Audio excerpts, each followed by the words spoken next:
안녕하십니까. 간으로 전이된 대장암 4기 재팔TV 김재팔입니다. 얼생 열심히 하고 계시죠? 제가 얘기하지 않더라도 날씨가 좀 춥더라도 다만 20분 30분이라도 얼생 운동은 계속 하셨으면 좋겠습니다. 그 얼생에 대한 중요성은 지난번 영상에서 제가 말씀을 드렸고요. 여러분들이 어떤 것을 하시던 간에 꾸준하게 하셔야지 그 효과를 보실 수 있습니다. 그래서 오늘은 여러분들과 함께 또 우리 몸에 있는 암을 없애는 방법에 대해서 같이 고민하고 공부하고 의견을 교환하는 시간을 가져볼까 합니다. 오늘도 끝까지 시청해 주시기 바라겠습니다. 렛츠고! 공감기도 광고 시간입니다. 댓글란에 그다음에 이름, 병명, 원하시는 기도, 그 다음에 또 지난번서부터 저희가 공감기도를 시작했는데 종교 상관없습니다. 그리고 좀 무교든 종교가 있으시든 전혀 상관없이 아시는 분들, 본인, 가족분들을 위해서 이름, 병명, 원하는 기도 내용 이렇게 적어주시면 되겠고요. 좋은 소식이 있으시면 계속 알려주시면 더 좋겠고, 모르시는 분이겠지만 서로를 위해서 이렇게 기도 부탁드리겠습니다. 이런 공감기도가 좋은 영향력을 미쳐서 많은 분들이 이거에 대한 도움도 많이 받고 마음도 많이 더 좋아졌으면 좋겠습니다. 여러분들 꼭 부탁드리겠습니다. 지난번 영상 때 28분 정도 제가 기도를 하는데 하루도 빠지지 않고 매일 아침에 일어나면 기도부터 시작을 하니까 걱정하지 마시고, 저도 좋은 마음으로 기도 드릴 테니까 여러분들도 좋은 마음으로 서로를 위해서 기도해 주셨으면 대단히 감사하겠습니다. 저를 비롯해서 많은 암 환우분들은 사실은 스트레스를 정말 많이 받고 있습니다. 그런데 이제 그거를 내색을 할 수가 없고 어떻게 또 풀 수 있는 방법이 다 각기 다르기 때문에 어쨌든 간에 오늘 제가 말씀드리고자 하는 내용은 뭐냐면 우리 암 환우분들은 스트레스를 많이 줄여야 된다. 그 이유에 대해서, 그 다음에 그 효과에 대해서 여러분들에게 말씀을 드리려고 합니다. 미국의 어떤 실험 결과에 의하면 조사를 해봤더니 암 걸리신 분들의 53% 정도가 자기는 스트레스 때문에 암에 걸렸다고 생각을 한다. 그러니까 음식이나 운동 뭐 이런 것들 때문에 걸린 게 아니라 주요 요인은, 그런 것들도 분명히 이유가 있지만 주요 요인은 스트레스가 주범인 것 같다라고 생각을 하고 느꼈다는 거예요. 저도 가만히 생각을 해보면 대장암 3기가 처음에 발견됐었을 때 스트레스 지수가 상당히 높았었습니다. 그리고 대장암 3기에서 대장암 4기로 넘어갔었을 때 한 4개월, 5개월 정도 스트레스가 또 되게 많았었어요. 그렇기 때문에 분명히 영향력은 있는 것 같다라고 저도 역시 생각을 하고 있습니다. 미국의 로율라 대학에 있는 교수님 팀들이 NK세포 활성 수치를 검사를 하는데, 제가 지난번에 말씀드렸다시피 우리 몸에 면역세포가 많은 거는 의미가 없어요. 그러니까 제 몸에 일반인들은 면역세포가 800개가 있는데 제 몸에는 면역세포가 1000개가 있어요. 그럼 다른 사람에 비해서 제가 200개가 더 많죠. 그런데 면역력은 그분들보다 더 떨어질 수 있다. 왜냐하면 면역세포가 많은 게 중요한 게 아니라 면역세포가 활성화되는 거, 애가 막 으쌰으쌰 되는 거거든요. 쉬운 예로 들면 적군의 암세포가 오랑캐라고 칩시다. 오랑캐? 요즘에 그런 말 쓰나? 적군이라고 칩시다. 그냥 적군이라고 칩시다. 암세포는 적군이에요. 근데 얘네는 특수부대 임무를 띈 특수부대처럼 딱 100명인데 정예 요원이에요. 그래서 진짜 막 죽기 살기로 싸울 각오가 다 돼 있는 거고, 저는 물론 무려 5배가 더 많은 500개의 면역세포가 있는 거예요. 그런데 100개한테 잽이 안 됩니다. 왜? 내 면역세포 500개는 싸울 의향이 별로 없거든요. 그냥 뭐 암세포 봐도 그냥 그러냐? 야, 도망이나 갈까? 뭐 이러면 5배가 더 많다 하더라도 소용이 없다라는 거예요.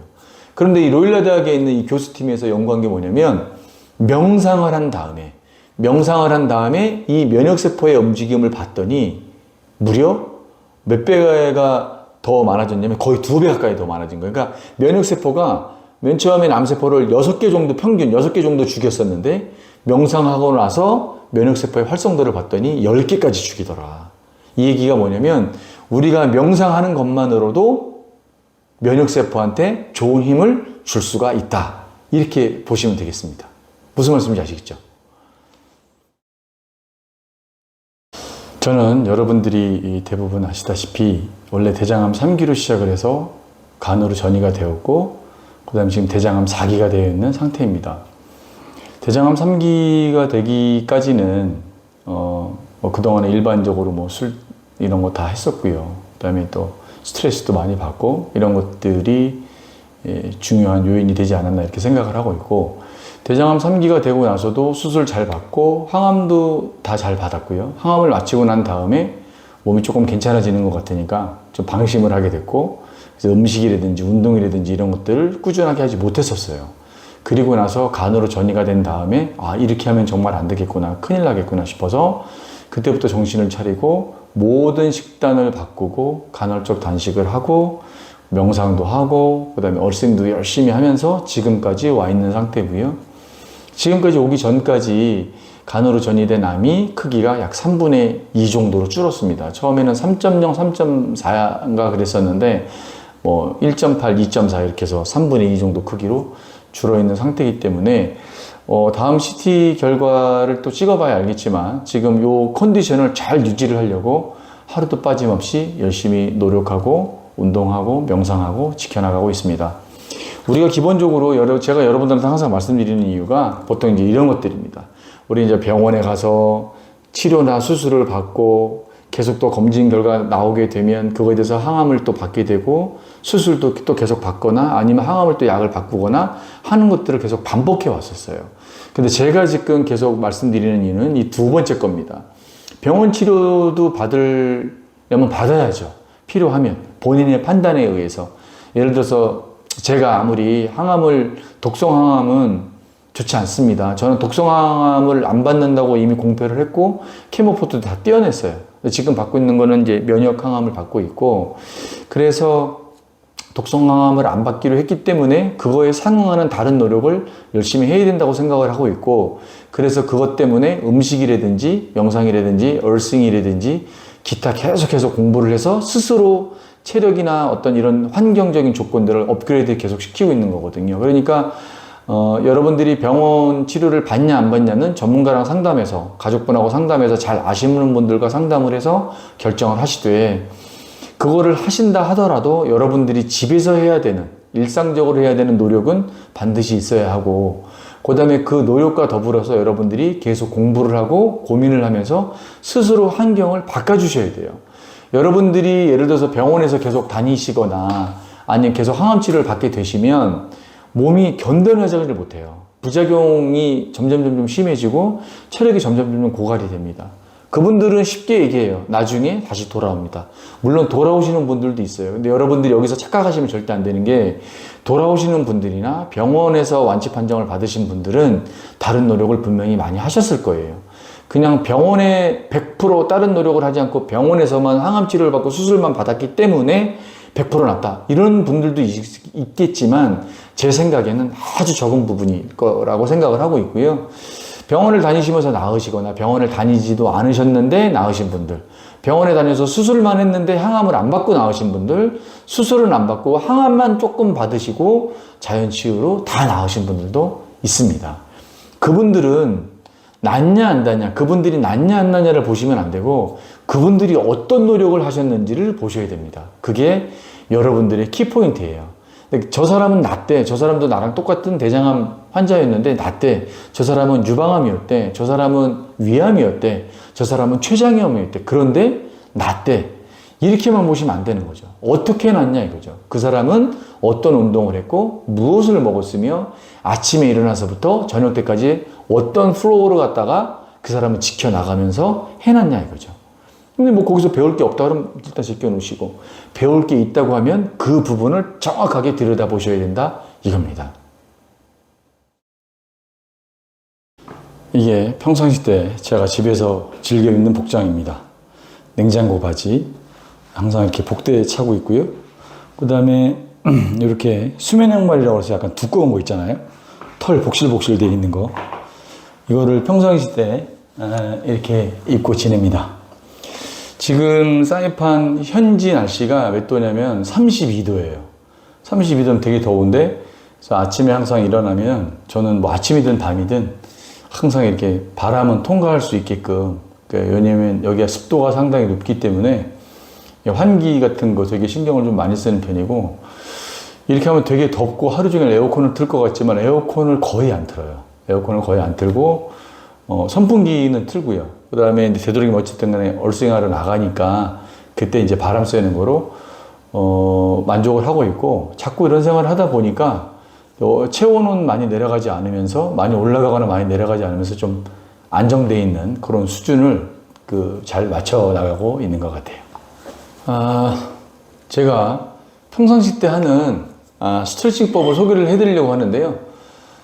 제가 아시다시피 뭐 필라테스라든지 뭐 단전호흡이라든지 이런 뭐 명상 수련이라든지 이런 걸 따로 받지 않았기 때문에 저는 전문가가 아닙니다. 그런데 저는 제가 그냥 하는 방법을 보여드리는 거니까 여러분들이 취향에 맞게끔 전문가를 찾아서 다시 배우셔도 되고, 안 하시고 계시다면 이렇게 저는 집에서 아주 간단하게 하기 때문에 이렇게 해보니까 별로 무리도 없고 괜찮더라라고 여러분들한테 소개를 시켜드리는 겁니다. 저는 어떻게 하냐면 머리서부터 이렇게 이제 내려가요. 머리, 목, 어깨, 허리, 뭐 옆구리, 그 다음에 골반, 다리 이런 식으로 내려갑니다. 그래서 아침에 일어나자마자 제일 먼저 하는 건 뭐냐면 호흡.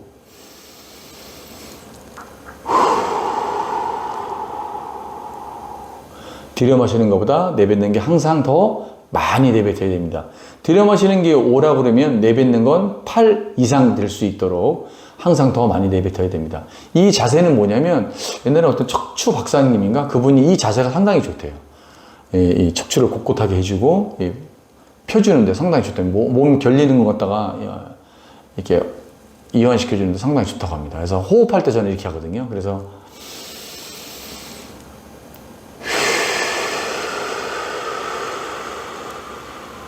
이렇게 해서 호흡을 한 10번 정도 합니다. 그 다음에 여러분 아시는 목 운동.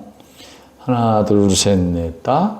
하나, 둘, 셋, 넷, 다. 해서 좌우로 5번씩 하고요. 그 다음에 목을 살짝 눌러서 이렇게 10초 정도. 좌우로 10초 정도. 눌러주시고, 그 다음에 어깨를 안에서 바깥쪽으로 10번, 바깥쪽에서 안쪽으로 10번. 그 다음에 작게 원을 돌리면서 10번. 그리고 좌우로 틀면서 10번. 그 다음에 길게 틀면서 또 10번. 10번 횟수를 채우시는 게 좋아요. 그 다음에 반대쪽 무릎을 잡고 엉덩이는 틀지 말고 몸만 갈 수 있는 만큼 쭉 가져서 약 10초 정도. 반대쪽 무릎을 잡고 쭉 펴주셔서 10초 정도. 이렇게 펴줍니다. 그 다음에 이렇게 옆구리 풀어주고요. 그 다음에 이것도 5초에서 10초 정도 본인이 초수를 맞추시면 돼요. 그 다음에 다리를 모아서 안쪽으로 뒤꿈치를 사타구니 쪽으로 바짝 당긴 다음에 털어줍니다. 한 20회 정도, 30회 정도 이렇게 털어주고 나서 45도로 발을 뻗친 다음에 손바닥으로 발끝을 이렇게 만져줍니다. 안 다시는 분들은 처음에는 안 다실 수 있으니까 그냥 편하게 하시면 돼요. 막 무리 있게 하시거나 그러지 말고 가볍게 그냥 말 그대로 스트레칭이니까 그냥 긴장을 풀어주는 정도로 해주시면 된다 하시면 되겠고, 횟수도 5회에서 10회 정도로 처음에는 그냥 짧게 하시면 됩니다. 근데 45도가 다 됐으면 앞쪽으로, 이것도 무리해서 막 허리 같은 데 다치지 마시고 갈 수 있는 만큼만 무릎만 잡으셔도 되고 안 하셔도 되고, 그 다음에 저 같은 경우에는 이렇게 일자로 펴서 허리를 쭉 펴줍니다. 이것도 이제 조심하시고요. 연세가 좀 있으신 분들은. 그 다음에 엎드려서 정면을 응시합니다. 그 다음에 또 다시 쭉 펴줘서 정면을 보고 다시 고양이 자세처럼 해서 이렇게 앞쪽을 봐주시고, 이런 것들을 갖다가 한 10초 정도씩 이렇게 반복을 해서 해주면 되고요. 이 동작이 끝나고 나면, 이 스트레칭이 끝나면 다시 호흡을 이렇게 해서 한 10번 정도 해줍니다. 10번 정도 해주고, 처음에 하는 게 이제 암 환우분들을 위한 기도 리스트가 있거든요. 그 노트가 있어요. 그거 쭉 보면서 쭉 기도를 합니다. 그리고 다시 이제 마음속으로 기도를 해드리고, 지난번에도 뭐 28번인가 기도해드렸는데, 되게 기도하면 기도해드리는 것만큼 기분이 좋아져요. 도움이 많이 되고, 내가 남한테 어떤 좋은 일을 행하고 있구나. 이렇게 이런 것들이 많이 전달됐으면 좋겠다. 또 다른 분들도 많이 기도를 해주셨으면 좋겠다. 이런 것들이 계속 내 몸 안에서 활성화가 되면서 도움이 많이 되는 것 같고요. 그 다음에 좀 이제 이상하게 보실지 모르겠는데, 저는 제 몸 안에 있는 세포랑 대화를 합니다. 면역세포야, 뭐 잘 잤니? 고맙다. 오늘도 내 몸 안에서 막 활성화를 일으켜줘갖고, NK세포야, T세포야, B세포야, 뭐 대식세포야, 내 면역세포들아 모든 암세포를 다 잡아서 제거해주고 정리해주기 바란다. 뭐 이런 것들을 계속 이렇게 그 사람 그 세포들한테 계속 이렇게 얘기를 합니다. 마음속으로 얘기를 해주고 고맙다고 그러고 사랑한다고 그러고 이런 얘기들을 계속 해줍니다. 그래서 그런 기도가 끝난 다음에 이제 명상에 들어가죠. 명상을 할 때 저는 어디다가 초점을 맞추냐면 아무 곳에다가 초점을 맞추지 않는 게 제 초점입니다. 무슨 얘기냐면 저는 딱 한 글자만 생각해요. 없을무. 아무것도 없다라는 거에만 집중을 합니다. 그래서 머릿속에도 아무것도 없고 마음속에도 지금 아무것도 남아있지 않다. 그래서 마음을 비우는 데만 온전히 막 집중을 합니다. 마음을 비우는 데만 집중을 하기 때문에 아무것도 없다. 내가 서운할 것도, 내가 슬플 것도, 내가 걱정할 것도 아무것도 없다. 그러니 나는 아무것도 없으니 나는 무다. 아무것도 없다. 그러니까 계속 없다라는 거에만 집중을 하는 겁니다. 그래서 눈을 감고 명상할 때 반드시 이 자연의 소리를 들으면 좋은 게 되게 신경 쓰이거든요. 지나가는 차 소리, 뭐 사람 소리, 무슨 소리 막 이런 들리면 자꾸 깨져요, 리듬이. 그러니까 저 같은 경우에는 이어폰 소리를 약간 올려놓고 아무 소리도 들리지 않게 온전히 그 종소리, 저는 싱잉볼 종소리를 좋아하니까 그렇게 하시면 되겠고, 뭐 시냇물 소리, 뭐 풀숲 소리, 뭐 유튜브에 찾아보면 너무너무 많으니까 원하는 것 같다. 나 이게 딱 맞을 것 같다. 그러면 그걸로 들으시면서 이어폰을 끼시고 집중하시면 훨씬 더 집중이 잘 됩니다. 그래서 저 같은 경우에는 아무것도 없다. 없을 무만 딱 생각을 해요. 아무것도 내 마음에, 내 머릿속에 남아있지 않다.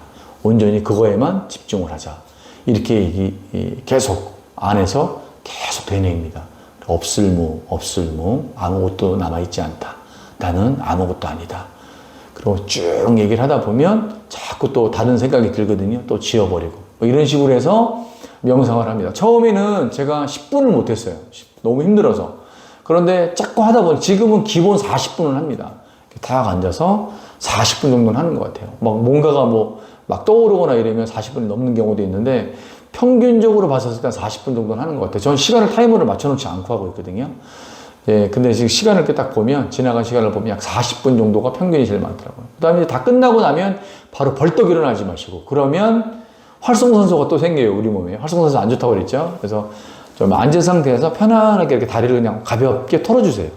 이렇게 털어주시고, 손도 이렇게 털어주시고, 그런 다음에 다리 저림이 좀 가시고 나면 그때 일어나시면 됩니다. 그러니까 하루에 이렇게 명상을 자꾸 영상으로 시작하는 버릇을 들이다 보면 여러분들한테 더 좋은 일이 많이 생길 겁니다. 귀찮죠? 매일매일 하기 쉽지 않죠?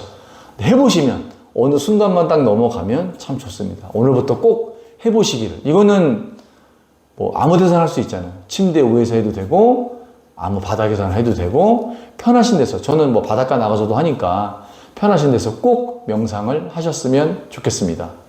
아시겠죠?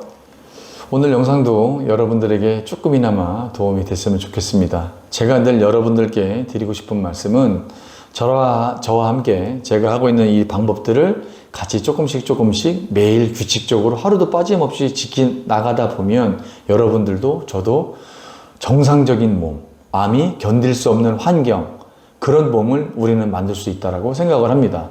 저는 제가 말씀드리는 거는 근거가 없는 게 아니라 다 근거가 있는 거예요. 의사 선생님들이나 다른 박사님들이 얘기한 걸 갖다가 제가 먼저 공부를 하고 이거를 이런 식으로 조금 더 간략하게 줄여서 여러분들한테 전달해 드리면 좋겠다 싶어서 집약한 거니까, 뭐 저도 전문가가 아니고 공부를 많이 한 사람이 아니기 때문에 부족한 부분이 아주 많지만, 늘 중요한 건 뭐냐면 우리는 우리 스스로 암세포를 없앨 수 있다. 그러니 그렇게 암세포를 없앨 수 있는 환경만 만들어주면 된다. 그래서 오늘도 암세포를 없애는 그 환경을 만들기 위해서 명상과 스트레스에 대해서 여러분들께 말씀을 드린 겁니다. 쉽지 않지만 매일매일 규칙적으로 하시다 보면 얼싱도 음식 관리하는 것도 저산소와 저체온 같은 것들도 여러분들한테 도움이 되고, 그게 하루 순간에 확 좋아지는 건 아니지만 적어도 보름, 한 달 이렇게 하다 보면 몸의 변화를 알게 됩니다.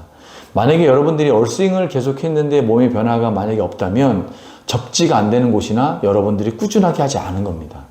여러분들이 꾸준하게 했다면 절대 몸은 거짓말을 하지 않습니다. 우리 몸에 있는 세포는 거짓말을 할 줄 몰라요. 아주 정직한 친구들이기 때문에 여러분들이 생각하는 만큼, 여러분들이 그 세포를 대하는 만큼 우리 몸에 있는 세포들은 활성화를 띠게 될 것입니다. 명심하시고 여러분도 저도 꼭 서로 정보를 교환하면서 더 고통 없는 이런 암 환우들의 생활을 영위해 나갔으면 좋겠습니다. 지금 이 시간에도 고통받고 계시는 우리 암 환우분들 힘내시고 화이팅 하십시오. 제팔TV도 화이팅! 대한민국도 화이팅! 그리고 얼마 전에 그 이태원 참사 때문에 뉴스를 봤는데 정말 진심으로 애도의 뜻을 표합니다. 그런 일이 다시는 있어서도 안 되겠고 또 사람이 많이 몰리는 곳에는 좀 더 모두 서로 조심해 주시고 그다음에 또 앞으로는 이런 사고가 절대로 다시는 일어나지 않았으면 좋겠습니다. 여러분도 항상 건강하시고 다음 영상도 기대해 주십시오. 오늘 영상은 여기까지였습니다. 대단히 감사합니다.